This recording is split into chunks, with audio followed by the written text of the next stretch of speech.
Let's take a live look at Snoqualmie Pass this afternoon, where it is really snowing there. The pass expected to see between 1 to 2 feet of snow today and tomorrow. Meteorologist Adam Claiborne joining us now. So Adam, obviously snowing in the mountains, but what can we expect here in the lowlands? We can expect snow here too.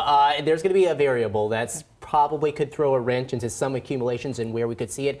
Warm nose of air coming in from the south going to start to switch things over to rain as we head into early tomorrow morning. So I'm going to try to show you how that will start to play into the forecast as we go into that time. But what we do expect is that this will be a more widespread event as far as accumulating snowfall, especially from what we had back on yesterday and last night. And we're under this first alert weather event until tomorrow afternoon. The system is going to blast on out of here. Once that is gone, we do expect those very cold temperatures to settle in behind. So those areas that do see snow could create some slick spots. Plus, it's just going to get downright cold.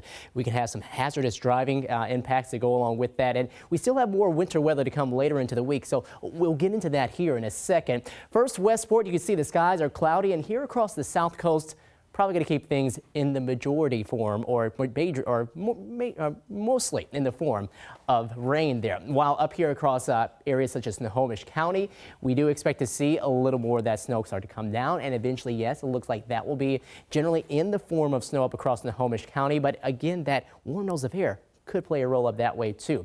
Where we are going to see that line kind of back and forth will be here around Seattle. We're currently at 33 degrees, and with that temperature, of course, you might have some light snow that is falling, maybe even mixing in with some rain. But as far as impacts on the highway or the roads, not too much of an impact with temperatures staying above freezing. Just keep an eye out for some of those bridges and overpasses once we go on into the night. We're at 30 in Bremerton right now, at 36 in Renton, 36 in Puyallup, and 35 in Olympia, while you go farther north, and that's where you have a bit more of those 20s, even teens. Bellingham right now sitting at 16 degrees. And when you factor in the wind, feels like a bone chilling 1 degree. 28 in Seattle right now at 32 for your wind chill in Renton.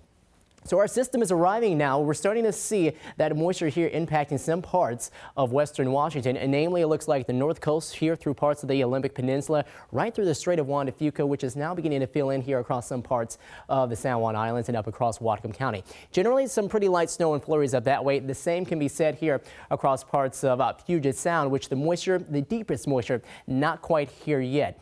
As you go farther south and west, we are starting to get some of that snow to break out here, but we are going to see that the warmer air will take over. So here closer to areas such as Hump Tulips, we probably will start to see that switch over to maybe some more rain as we head deep into the night, as the system will start to ramp on up here across the region. But we have that supply of colder air from that high pressure system farther to the north that is going to keep things really cold here and cold enough to support that snowfall here as we go over the next 24 hours.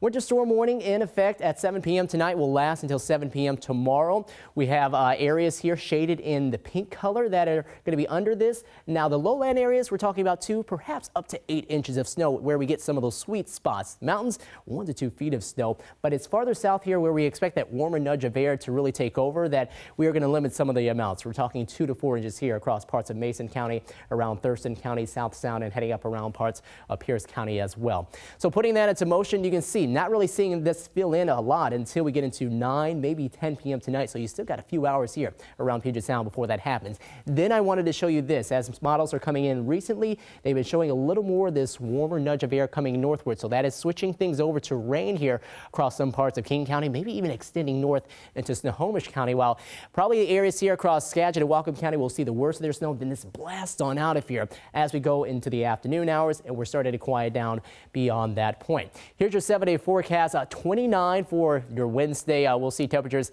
in the mid-20s on Thursday. Maybe another large system coming in late Thursday night into Friday that could provide a wintry mix at first, then switch over to rain.